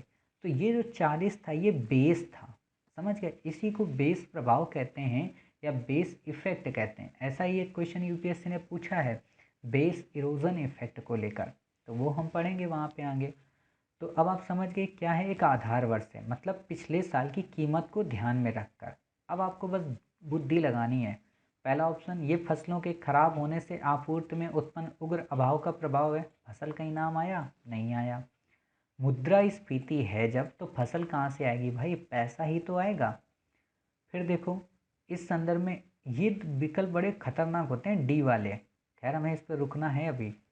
ये तीव्र आर्थिक विकास के कारण तेजी से बढ़ रही मांग का प्रभाव है, बिल्कुल भी नहीं। आधार प्रभाव का ये भी कोई मतलब नहीं। 13वां क्या है, तीसरा क्या है, ये विगत वर्ष की कीमतों का स्फीति दर की गणना पर आया प्रभाव। काफ़ी अच्छा क्वेश्चन है कि वास्तव में क्या है कि पिछले वर्ष जो महंगाई थी उसका इस वर्ष की महंगाई पर पड़ने वाला इम्पैक्ट है। तो बिल्कुल सही बात, इसका ऑप्शन सी सही है, अर्थात इसका डी भी गलत, बी भी गलत और ए भी गलत। क्लियर। तो इस तरीके से आपने इस प्रश्न को सॉल्व कर लिया। देखो ऐसे प्रश्न जब आप सॉल्व करने लगोगे ना, इनमें कुछ प्रश्न टफ भी हैं। ऐसा नहीं है कि आपको पेपर मिल जाएगा तो आप सबके सब सही कर दोगे। मैं आपको बस समझा रहा हूँ, क्योंकि मैं नहीं छोड़ सकता हूँ क्वेश्चन। हाँ, जब मैं आपको ये पढ़ाऊँगा ना कि प्रश्न को कैसे सॉल्व करना चाहिए, तो मैं इसको लास्ट स्टेज में रखता कि अभी मुझे नहीं आ रहा है, इसको बाद में थिंकिंग पे करूँगा। समझ गए, तो वो मैं बताऊँगा, चिंता मत करिए बिल्कुल भी। चलिए आपका फेवरेट क्वेश्चन आ गया। भारत की गिनती जनांकी लाभांश या डेमोग्राफिक डिविडेंड वाले देश के रूप में की जाती है। ऐसा इसलिए है क्योंकि यहाँ 15 वर्ष से कम आयु वर्ग की जनसंख्या अधिक है। आपको लगता है हमारे देश में बच्चे बहुत ज़्यादा हैं? बिल्कुल भी नहीं, इतने ज़्यादा बच्चे हैं नहीं। अब ध्यान करो क्यों नहीं हो सकते, इसी को कहते हैं बुद्धि। क्योंकि हमारे यहाँ शिशु मृत्यु दर कितनी है, बहुत ज़्यादा है। हमारे यहाँ माल न्यूट्रिशन की समस्या सबसे ज़्यादा है। समझ गए। महिलाओं में आपने हमेशा सुना होगा एनीमिया की समस्या रहती है, उनमें पोषकता की समस्या रहती है। इसलिए तो मातृत्व शिशु अभियान, मातृत्व कई सारी योजनाएं चलाई गई हैं। तो अब आप गेस कर सकते हो कि हाँ वास्तव में ये तो ऑप्शन गलत है, क्योंकि हमारे यहाँ बच्चे इतने ज़्यादा हैं ही नहीं। दूसरी बात, यहाँ 65 वर्ष से अधिक आयु वर्ग की जनसंख्या अधिक है। अक्सर हम ये कहते हैं कि बूढ़े बुजुर्ग लोग सबसे ज़्यादा जापान और चाइना के कंट्री में रहते हैं, इंडिया में नहीं रहते। क्लियर। तो ये डी सी ऑप्शन आपका कट हो गया। और वैसे भी आप जानते हो मोटे तौर पर इंडियंस में, थिंकिंग करो, देखो हो सकता है काफ़ी बुरा लगे बट थिंकिंग करो। क्वेश्चन को सॉल्व करने के लिए ना आप गंदे से गंदे एलिमेंट्स या गंदे से गंदे टूल्स को भी अगर आप अपनाते हो तो आप गलत नहीं हो। कहने का मतलब ये कि आप अपना साथी को प्राप्त करना है। तो आप ये बताओ कि इंडिया में बूढ़े बुजुर्ग लोगों को लोग या तो चाहते हैं जल्दी मर जाएं, या तो जल्दी इनको घर से बाहर निकाल दो, या उनको खाना कम देते हैं। तो जब उनको खाना कम मिलेगा, उनकी केयर कम होगी, तो वो ज़्यादा दिन तक जिंदा रहेंगे कि मर जाएंगे? मर जाएंगे। तो जब ज़्यादा जल्दी मर जाएंगे तो जनसंख्या उनकी कम होगी कि अधिक होगी? कम होगी। तो इसलिए जब बुढ़े ही सब मर गए, एक कट हो गया, बच्चे भी सारे मर गए, बुढ़े भी सारे मर गए, तो बचा कौन? बीच का। बीच का मतलब युवा, यानी कि यूथ। और यूथ की उम्र कितनी है? 15 से 64। हमें नहीं पता 15 से 64 है, बट हम जान गए ऑप्शन से एलिमिनेट करके।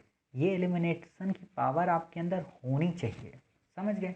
यहाँ की कुल जनसंख्या अधिक है, आपको पता है कि भाई चाइना की सबसे ज़्यादा है, इंडिया की ज़्यादा है, तो ऐसा थोड़ा ना कि हमारे यहाँ की कुल जनसंख्या सबसे ज़्यादा है। समझ गए।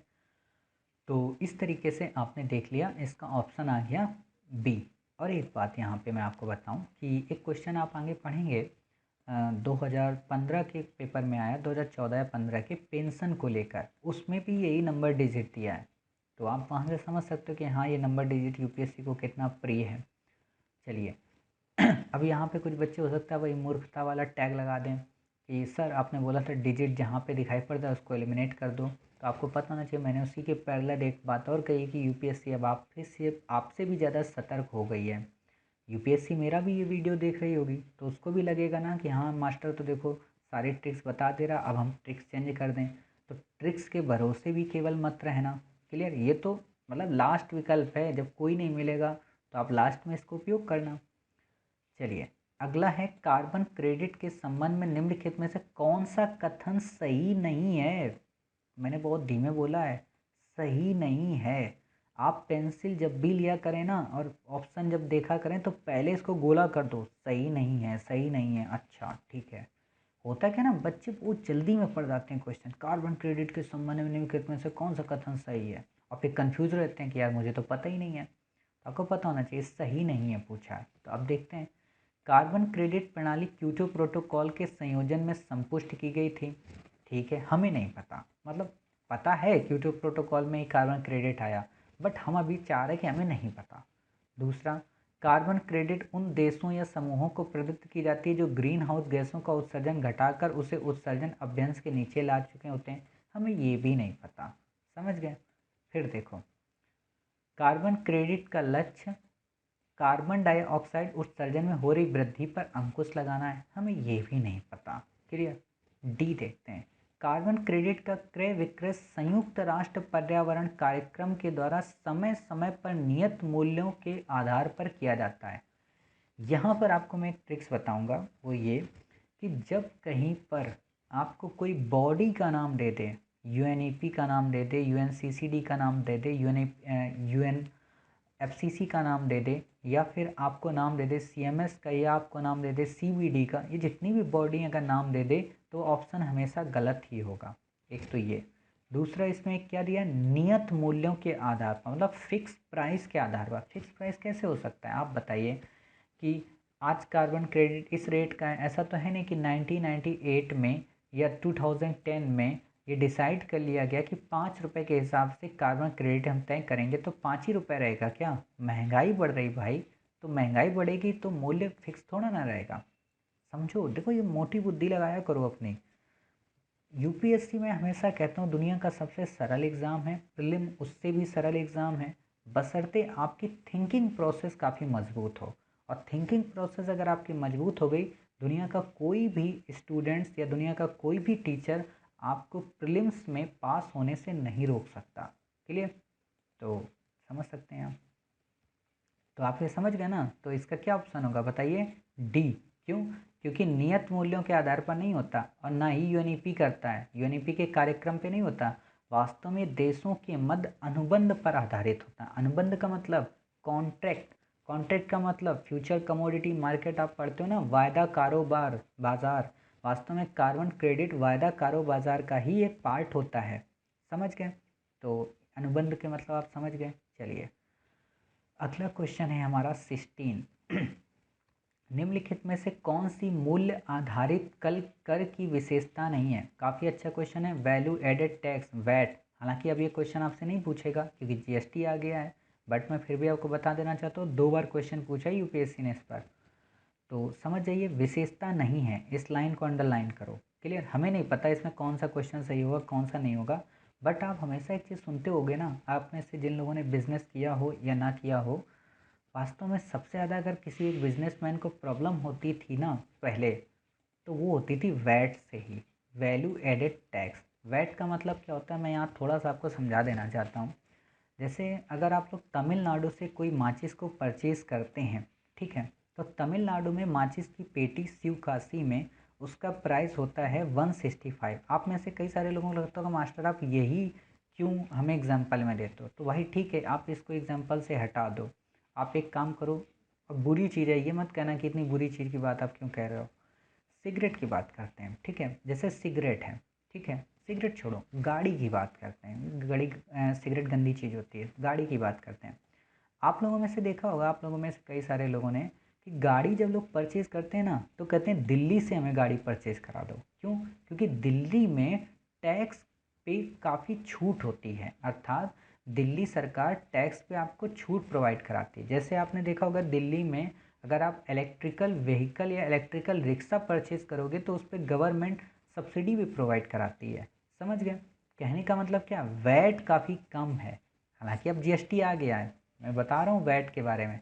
तो अगर इसी को बढ़ा दिया जाता है तो वो वैट खतरनाक हो जाता है और प्राइस ऑटोमेटिक उसके बढ़ जाते हैं। उत्तर प्रदेश का जैसे सबसे ज़्यादा वैट रहता है, गुजरात का जैसे सबसे ज़्यादा वैट रहता है, राजस्थान का सिगरेट में कम वैट है। इसलिए आप देखना जो बड़ी बड़ी बसें चलती हैं ना, जिनको आप वॉल्वो बसें बोलते हो, स्लीपर्स वाली होती हैं, उनमें यात्री नहीं चलते हैं। ये तो दिमाग में मत रखना कि यात्रियों से उनका धंधा चलता है। वास्तव में उनका जो धंधा चलता है वो इसी बिजनेस से चलता है। उनकी पूरी गाड़ी में सबसे ज़्यादा यही प्रोडक्ट होते हैं, वो एक स्टेट से दूसरे स्टेट के प्रोडक्ट को इधर से उधर बेचते हैं। जैसे दिल्ली में इलेक्ट्रिक जो सामान है काफ़ी सस्ता है, उत्तर प्रदेश में जाओगे वही एसी आपको महंगी पड़ जाएगी 10,000 के आसपास। तो ये चीज़ आप समझ सकते हो। तो ये क्या है, वास्तव में हमें नहीं पता तीनों ऑप्शन। हम चौथा ऑप्शन देखते हैं। मैं ये मान के चल रहा हूँ आपने तीनों ऑप्शन पढ़ लिए हैं। आप सोच रहे हो कि मास्टर पढ़ ही दो, चलो अच्छा पढ़ देते हैं।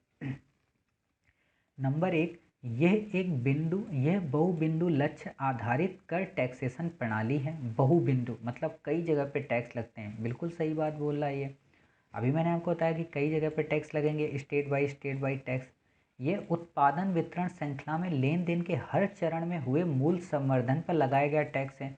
बिल्कुल सही बात है, पैसा बढ़ाना ही इसका उद्देश्य है। इसीलिए तो मैं कह रहा हूँ कि जो माचिस की पेटी 130 रुपये की तमिलनाडु में है, वो उत्तर प्रदेश तक आते आते 425 रुपये की हो जाती है। क्यों? क्योंकि हर चरण में टैक्स लगता है। देखो, थिंकिंग करो, आंसर आ जाएगा। ये वस्तुओं तथा सेवाओं के उपभोग के अंतिम चरण में लगाया गया टैक्स है, जिसका वहन अंततः उपभोक्ताओं को ही करना पड़ता है। बिल्कुल सही बात। आप में से कई सारे लोगों ने सोना खरीदा होगा, उस समय आपकी मम्मी ने बाली बनवाई होगी, हार बनवाया होगा, कई सारी चीज़ें बनवाई होंगी, पैर की बिछिया बनवाई होगी, लड़कों ने अंगूठियाँ बनवाई होंगी, किसी को दी भी होंगी। तो आप लोग हमेशा कहते होंगे उस दुकानदार के पास जाके कि भाई साहब, आप एक काम कीजिएगा ना, आप बिना जीएसटी के बिना टैक्स का बिल बना के हमें दे दीजिए। तो क्या होता है, उससे आपको रियायत मिल जाती है। और अगर आप टैक्स का मांग लेते हो तो आप ही के 5 से 10 हज़ार रुपये एक्स्ट्रा पड़ जाते हैं। समझ गए? और इंडियंस इस चीज़ में बहुत आगे हैं। इंडियंस कभी भी पक्का बिल नहीं लेते हैं, इतना तो आप मान के चलिए। ऑप्शन डी देखते हैं। यह मूलभूत रूप से केंद्र सरकार का विषय है और राज्य सरकारों का दायित्व इसे सफलता के साथ लागू करने तक सीमित होता है। आप बताओ, इतनी देर से हम क्या कह रहे हैं? केंद्र का नाम मैंने कहीं पे लिया था? नहीं लिया था। तो जब केंद्र का नाम ही नहीं लिया तो ये किसका होगा? राज्य का होगा। तो राज्य का होगा, राज्य ही वसूलेगा, राज्य का ही दायित्व होगा, तो केंद्र क्यों चचा बनने चले आ रहा है? अर्थात ये ऑप्शन आपका एलिमिनेट हो गया, यानी कि ये विशेषता इसकी नहीं है और आपसे यही इसने पूछा है। समझ गए? चलिए, अगला क्वेश्चन हमारा है, काफ़ी अच्छा क्वेश्चन है, हमने ऑलरेडी इसे पढ़ लिया था अपनी इकोनॉमी की बुक सीरीज में कि बंद अर्थव्यवस्था क्या होती है, क्लोज इकोनॉमी। हमने पढ़ा क्या था कि ओपन इकोनॉमी में क्या होता है, जिसमें आयात व निर्यात दोनों होता है। क्लोज इकोनॉमी क्या होती है? जिसमें आयात व निर्यात कुछ भी ना हो। क्लियर? जैसे चाइना की पहले क्लोज इकोनॉमी होती थी। फिलहाल आज वर्ल्ड में कोई भी ऐसा कंट्री नहीं है जिसकी क्लोज इकोनॉमी हो, अर्थात आज सबके सब ओपन इकोनॉमी को फॉलो करते हैं।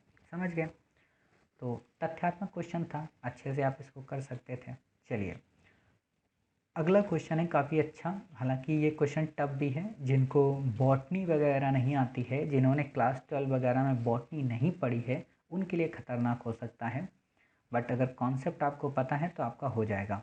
जब किसी वृक्ष की छाल वृक्ष के आधार के पास से गोलाकार चारों तरफ से हटा दी जाती है तो ये वृक्ष धीरे धीरे सूखकर मर जाता है, क्योंकि? आप एक बताओ, धीमे से ऐसे सोचो, ज़्यादा ज्ञान मत लगाना इसमें। आप जब कोई पेड़ लगाते हो अपने घर में गमले में, क्लियर, तो उसमें पानी किस में देते हो? पत्ती में देते हो कि जड़ में देते हो? जड़ में देते हो। गमला वो बाउंड्री क्या करता है? पानी को भरे रखता है आपस में। अगर उस पानी को या उस गमले को वहाँ से हटा दो, उस मिट्टी को वहाँ से हटा दो, वहाँ पानी देना बंद कर दो, तो गमले के आसपास की मिट्टी सूख जाएगी। ध्यान देना, गमले के अंदर की मिट्टी सूख जाएगी। तो क्या गमले के बाहर से कहीं से पेड़ पानी मांग लाएगा उधार? चल के तो जाएगा नहीं। मिट्टी होती तो भले वो दोस्ती कर लेता छोटे छोटे जीवों से कि भाई तुम आ जाओ वहाँ से उस मोहल्ले से पानी ले आओ एक लोटी, और एक लोटी जब तुम पानी ले आओगे तो हम क्या करेंगे, तुमको एक सेब खाने को दे देंगे या एक फूल तुमको दे देंगे, ताकि तुम मतलब भंवरे हो, तितली हो, तो अपनी दोस्त को दे आना जाके। लेकिन जब वो बेचारा गमले में ही है, कहीं बाहर जा ही नहीं सकता, तो क्या होगा कि उसकी जो जड़ें हैं उनको एनर्जी ही नहीं मिल पाएगी। और जब उसकी जड़ों को एनर्जी ही नहीं मिल पाएगी तो क्या होगा? पेड़ सूख जाएगा। थिंक करो, ज्ञान मत लगाओ। अब आपने देखा, थिंक आ गया, मतलब जड़ों में ऊर्जा से वो वंचित हो जाएगा। जब जड़ों में ऊर्जा ही नहीं बचेगी तो सूख जाएगा। अर्थात अगर व्यक्ति खाना ही नहीं खाएगा, उसके उदर में खाना ही नहीं जाएगा, उदर का मतलब पेट, उसमें खाना ही नहीं जाएगा तो सूख कर हड्डी तो हो ही जाएगा। तो वही बात है। क्लियर? वृक्ष मृदा जीवाणुओं से संक्रमित हो जाता है। अब आप बताओ, अगर वृक्ष मृदा जीवाणुओं से संक्रमित हो जाएगा तो ये तो फायदेमंद हुआ ना। जड़ों को श्वसन हेतु तो ऑक्सीजन नहीं प्राप्त हो पाता। एक बात बताओ, जड़ें ऑक्सीजन वसूलती हैं क्या? बताइए, जड़ें ऑक्सीजन वसूलती हैं कि ऑक्सीजन छोड़ती हैं? समझ गए? तो देखो, ये थिंकिंग होती है। कितने मूर्ख वाले क्वेश्चन बनाते हैं, बट हम लोग समझ नहीं पाते और ऑप्शन देख कर डर जाते हैं। मृदा से जलवायु अंगों में नहीं पहुंच पाता। जलवायु का मतलब क्या होता है कि जल मृदा के जो छिद्र होते हैं ना उससे जल जाना, तो ये तो गलत हो गया कि नहीं भाई जल उसमें जल पहुंच जाता है, समझ गए। तो ये आपका ऑप्शन यहाँ पे पता चल गया कौन सा है, बी, यानी कि जड़ें ऊर्जा से वंचित रह जाती हैं। आपने एक कॉन्सेप्ट सुना होगा फ्लोएम के बारे में। फ्लोएम वास्तव में क्या होता है कि इसमें प्रकाश संश्लेषण की क्रिया के माध्यम से कई सारे जो कार्बनिक पदार्थ हैं उनको एक साथ संचरित किया जाता है पत्तियों के पास में, क्लियर। और जब उसी के आसपास के एरिया को खाली कर दिया जाता है तो कार्बनिक पदार्थ जो होते हैं वो वृक्ष की पत्तियों या जड़ों के पास नहीं पहुंच पाते और इससे वहाँ पे एक तरीके का निर्वात उत्पन्न हो जाता है, अर्थात प्रदूषण ऊर्जा के उपयोग के जो संसाधन हैं उनकी कमी हो जाती है और ये सूख जाते हैं। क्लियर। तो आपने ये चीज़ें देख ली। चलिए अब हमारे नए क्वेश्चन है, काफ़ी अच्छे क्वेश्चन है, ये काफ़ी इंपॉर्टेंट ट्रिटी है। 19 नंबर क्वेश्चन की यूपीएससी ने 2 से 3 बार पूछा है और इस साल भी चर्चा में ही है। तो आपको पता होना चाहिए न्यू स्टार्ट संधि समाचारों में रहती है, ये संधि क्या है। क्लियर। काफ़ी अच्छा क्वेश्चन है, आपको पता होना चाहिए। हम पहला ऑप्शन नहीं पढ़ेंगे, दूसरा पढ़ेंगे। ये पूर्वी एशिया शिखर शीर्ष सम्मेलन के सदस्यों के बीच बहुपक्षीय ऊर्जा सहयोग संधि से है। तो भाई नहीं पता हमें, क्योंकि करंट का है तो करंट के हिसाब से पता चलना चाहिए हमें कि वास्तव में संयुक्त राज्य अमेरिका और रूसी संघ के बीच नाभिकीय शस्त्रों पर कटौती करने की द्विपक्षीय सामरिक महत्व की संधि है। जब आप लोग वर्ल्ड हिस्ट्री हमारे साथ पढ़ेंगे, खासतौर पर ऑप्शनल में और जीएस में भी, तो हम आपको वहाँ पे पढ़ाते हैं कोल्ड वॉर, यानी कि 1945 से लेकर 1992 तक का जो टाइम पीरियड था उसमें शीत युद्ध हुआ। शीत युद्ध इसलिए उसको नहीं कहते हैं कि सर्दी में हुआ था, शीत युद्ध इसलिए कहते हैं कि उसमें युद्ध की संभावनाएं रोज बनती थी बट युद्ध होता नहीं था। जैसे होता ना कि कई सारे नए नए लड़के होते हैं, लड़ाई खूब करते हैं और ऐसा लगेगा बस अभी उसको गोली मार देंगे जाके, लेकिन उनके घर में गोली तो क्या एक पिचकारी भी नहीं होती है। क्लियर। तो वही फालतू की बातें करना और डींगे मारना, ये था शीत युद्ध का टाइम पीरियड। विचारों से लड़ाई होती थी ना कि शस्त्रों से, बट शस्त्रों को बनाया खूब जा रहा था, जिसमें नाभिकीय न्यूक्लियर वेपन्स काफ़ी ज़्यादा बना लिए गए थे।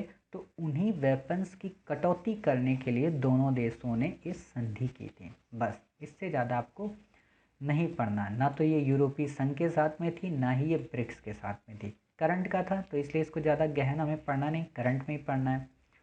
अगला क्वेश्चन काफ़ी इंपॉर्टेंट है, काफ़ी इंपॉर्टेंट क्या, थिंकिंग बेस पे है। देखिए क्वेश्चन क्या है आपसे, क्वेश्चन है निम्नलिखित में से 3 मानकों, क्वेश्चन आपको दिया 3 मानकों के आधार पर पश्चिमी घाट श्रीलंका एवं इंडो बर्मा क्षेत्रों को जैव विविधता के प्रसार स्थलों के रूप में मान्यता प्राप्त है। अब मोटे तौर पर आप ये सोच लो इन 6 में से आपको 3 चुनना है, समझ गए। तो ये तो आपको बता दिया, कई बार क्या होता है ना बच्चे इस चीज़ को समझ ही नहीं पाते हैं। तो अब आपने इन 6 में से 3 को चुनना है। आपको एक चीज़ यहाँ दिख रही है कि एक ऐसा ऑप्शन है जिसमें 6 नहीं है, बाकी सबके सब ऑप्शन में 6 है, समझ रहे हो, ध्यान देना। और एक ऐसा ऑप्शन है जिसमें केवल 5 है, 6 नहीं है, ध्यान दिया। चलिए फिर भी चलो आपको नहीं पता है, मैंने ये मान लिया। आप देखिए अब इसको आप शुरू से देखिए कि आपसे क्या कह रहा है, 3 ऐसी फीचर्स बताओ जिस कारण हम ये कहें कि इन क्षेत्रों में जैव विविधता सबसे ज़्यादा है, या जैव विविधता को मापने के 3 मेजरमेंट कौन से हैं। तो आपको अच्छे से पता है कि जहाँ पर बहुत सारी स्पीसीज़ होंगी, मतलब जहाँ पर कई सारी जातियों की विभिन्नताएं होंगी, उस क्षेत्र को हम बायोडाइवर्सिटी हॉट स्पॉट का क्षेत्र कहते हैं। अर्थात हॉट स्पॉट हमने जब आपको पढ़ाया था तो हमने आपको बताया था कि हॉट स्पॉट का फीचर ही यही होता है कि जहाँ पर स्पीसीज रिचनेस ज़्यादा हो। क्लियर। तो जाति बहुतायता ज़्यादा हो उसको हम कहते हैं हॉट स्पॉट, समझ गए। तो पहला ऑप्शन तो हमारा सही है, यानी कि बी हमारा गलत हो गया और डी हमारा गलत हो गया। अब बताओ कौन बचा, ए और सी। ए और सी में सारे के सारे ऑप्शन गलत हैं। मतलब आप एक चीज़ देखो, अगर आप कोई भी आगे का ऑप्शन अगर आपको गलत मिला ना तो अपने आप ये ऑप्शन एलिमिनेट हो जाएगा और सी आ जाएगा। क्यों? क्योंकि 2 जो है वो सी में नहीं है, 6 जो है वो सी में नहीं है, 5 जो है वो 6 में नहीं है, समझ गए। तो अब देख लेते हैं वानस्पतिक घनत्व, चलो हमें नहीं पता, तीसरा स्थानिकता, स्थानिकता का मतलब इंडेमिक। कहा यही जाता है ना कि हॉट स्पॉट किसे कहेंगे, जहाँ पर वहीं की प्रजातियों की संख्या अधिक हो, अर्थात बाहर से आई हुई प्रजातियाँ उतनी ज़्यादा ना हो जितनी वहाँ की मूल रूप से हों, और मूल रूप के जब निवासी ज़्यादा होते हैं तो वो हॉट स्पॉट की श्रेणी में ज़्यादा अपना महत्व रोल प्ले करते हैं। तो तीसरा आपका सही हो गया, स्थानिकता के कारण ही। तो आप बताइए, तीसरा सही हो गया तो ए अपने आप कट गया ना। फिर भी चलो पांचवा हम चेक कर लेते हैं, आशंका बोध। आशंका बोध का मतलब कि इनके खतरे को भी ज़्यादा हम लोग मेंशन करते हैं, मतलब कि अगर इनका संरक्षण नहीं किया गया तो भविष्य में ये समाप्त हो सकती हैं। इसलिए आपको पता है कि पश्चिमी घाट कितना इम्पोर्टेंट रोल प्ले करता है, इसलिए कस्तूरी रंगन समिति, गाडगिल समिति सब उस पर बात करते हैं। तो आप ऐसे समझ गए कि हाँ, वास्तव में आशंका बोध, स्थानिकता और जाति बहुतेयता इसके मूल रीजन है। देखो, इस क्वेश्चन में ज्ञान की ज़रूरत नहीं थी, थिंकिंग की ज़रूरत थी। अगर आपको हॉट स्पॉट के बारे में पता था, पश्चिमी घाट के बेसिक फीचर के बारे में आपको पता था, तो आप इस प्रश्न का उत्तर अच्छे से सॉल्व कर सकते थे। क्लियर? चलिए, अगला क्वेश्चन है हमारा 21, और फिर इसके बाद हमारा लास्ट बचेगा। ये भी काफ़ी अच्छा क्वेश्चन है। क्वेश्चन क्या है कि हाल के वर्षों में मानव गतिविधियों के कारण वायुमंडल में कार्बन डाइऑक्साइड की सांद्रता में बढ़ोतरी हुई है, किंतु उसमें से बहुत सी वायुमंडल के निचले भाग में नहीं रहती। क्योंकि निचले भाग में नहीं रहती, क्या नहीं रहती? Carbon dioxide. क्यों नहीं रहती? देख लो, वह बाह्य समताप मंडल में पलायन कर जाती है। मतलब इतना ज़्यादा क्रॉस करके कैसे चली जाएगी? अब सोचो, अगर कार्बन डाइऑक्साइड समताप मंडल को क्रॉस कर जाए तो चली गई मध्य मंडल, वहाँ से चली गई फिर आगे। मतलब पलायन अगर वो एक परत से दूसरी परत में कर जाती है, मतलब कि हाँ मुझे इस घर में नहीं रहना है, तो आप बताओ ब्रह्मांड खतरे में नहीं पड़ जाएगा? तो ये ऑप्शन तो आपका गलत हो गया भाई साहब। ब्रह्मांड खतरे में कौन डालेगा? दूसरा, समुद्रों में पादप प्लवक प्रकाश संश्लेषण कर लेते हैं। तीसरा, ध्रुवीय बर्फ छत्रक वायु का प्रगहरण कर लेते हैं। भाई एक बात बताओ, क्वेश्चन आपसे क्या पूछा है? कार्बन डाइऑक्साइड की सांद्रता में बढ़ोतरी हुई है। क्लियर? तो इसका क्या मतलब है कि ध्रुवीय बर्फ छत्रक क्या करते हैं? वायु का प्रग्रहण करते हैं कि कार्बन का प्रग्रहण करते हैं? प्रग्रहण का मतलब क्या होता है? अब आप में से कई सारे लोगों को लग रहा होगा सर ये हिंदी में दिया है, नहीं समझ में आ रहा है। तो बिल्कुल सर, आप इंग्लिश को देखिए। प्रग्रहण का क्या मतलब होता है? The trapping of air in the polar ice cap, मतलब ट्रैप करना उसको। क्लियर? तो ट्रैप करने का मतलब क्या? उसको फंसाना, जाल में रोक कर रखना। तो जाल में कौन रोक कर रखता है? क्या बर्फ छत्रक? मोटे तौर पे बुद्धि लगाना, क्या बर्फ छत्रक वायु को अपने साथ कंट्रोल में रखते हैं? अब आप एक बात बताओ, मोटे तौर पे ये बताना, दिमाग ज़्यादा नहीं लगाना है। अगर वायु बर्फ में सिमट जाती है, वायु को एब्जॉर्ब कर लेती है बर्फ, तो हर व्यक्ति बर्फ के गोले से वायु ना निकाल ले। मोटे तौर पर सोचो तो क्या निकालता है? वो कार्बन निकालता है। क्यों? क्योंकि कार्बन को वो अब्जॉर्व करती है। तो एयर की जगह पे यहाँ पे क्या आएगा? कार्बन आएगा। यानी कि ये ऑप्शन, ये वाला भी गलत हो गया। किस लिए? सिर्फ वायु और कार्बन के चक्कर में। तो ये तीसरा भी आपका एलिमिनेट हो गया और पहला भी आपका एलिमिनेट हो गया, अर्थात आपका ऑप्शन कौन सा बचा? केवल दो। अब आपको यहाँ पे मैं एक ट्रिक और बताऊँ। अगर आपको कभी भी ऑप्शन में पहला आपने जैसे कट कर दिया था ना, तो पहला कट हो गया था, अब आपके 3 ऑप्शन बचे थे। इनमें से जो सिंगल डिजिट होता है ना, अधिकांशतः वही ही सही होता है। तो आपने हालांकि निकाल तो लिया था कि वायु का प्रग्रहण, ये गलत हो जाएगा, तो तीसरा एलिमिनेट हो गया, तो आपका 2 बचा था। समझ गए?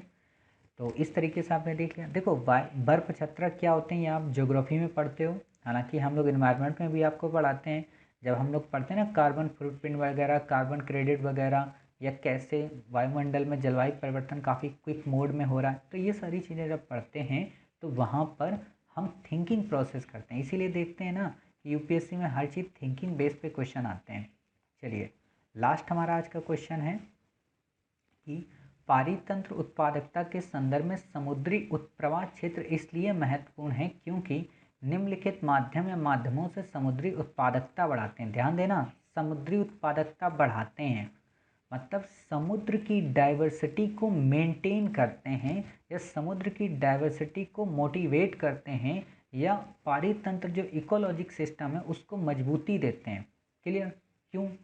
क्योंकि पोषकों को सतह पर लाकर, अपघटक सूक्ष्म जीवों को सतह पर लाकर, अधस्थली जीवों को सतह पर लाकर। आप बताइए, अधस्थली जीवों का मतलब क्या होता है? जो आधे स्थल में रहते हैं, आधे समुद्र में रहते हैं, उनको जीवों को अगर यहाँ ले आएंगे तो क्या फ़ायदा होगा? कोई फ़ायदा नहीं होगा। अब घटकों को, सूक्ष्म जीवों को अगर सतह पर ले आएंगे तो उससे क्या फ़ायदा होगा? कोई फ़ायदा नहीं होगा। भाई ये मनुष्य के लिए या एनवायरनमेंट के लिए इम्पोर्टेंट थोड़ा ना है उतने अब घटक, खासतौर पर इस संदर्भ में, अपवेलिंग के संदर्भ में। समझ गए? कहने का मतलब ये दोनों जो तथ्य आपको दिए फालतू के दिए हैं, फर्स्ट और थर्ड। फर्स्ट और थर्ड आप काट दूँ, फर्स्ट और थर्ड आपने अगर काट दिया तो आपका ऑप्शन क्या बचा? बी। अब यहाँ पर आप वही वाली बुद्धि लगाओ जो अभी मैंने आपको बताया कि जब भी कोई ऑप्शन आपको मिले वहाँ पे अगर डबल डिजिट दिए हो तो वो ऑप्शन आपका एलिमिनेट हो जाता है। क्लियर? और एलिमिनेट होने से आपका आंसर निकल आता है। और आप देखिए ये वाला ऑप्शन और ऊपर वाला ऑप्शन दोनों सेम ही गढ़े गए हैं। एक चीज़ देख रहे हो? मतलब एग्जामिनर को ये पता था कि हमें ऐसे ही ऑप्शन गढ़ने हैं। समझ गए?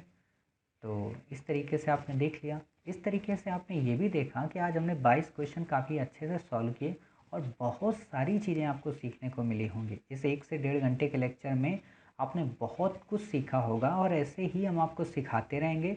और जब हम 2020 तक के सारे पेपर को कंप्लीट कर चुके होंगे तो आप यकीन मानिए कि आपको बहुत कुछ पता हो जाएगा, साथ ही ज्ञान भी आपके अंदर हो जाएगा, ट्रिक्स भी आपके अंदर हो जाएंगी, टैक्टिक्स भी आपके अंदर हो जाएंगी। आप एक ऐसे योद्धा बन जाएंगे जो न केवल ज्ञान से अपने आप को सफल बना सकता है बल्कि बिना ज्ञान के भी अपने आप को सफल बनाने की हर संभव कोशिश कर सकता है। क्लियर?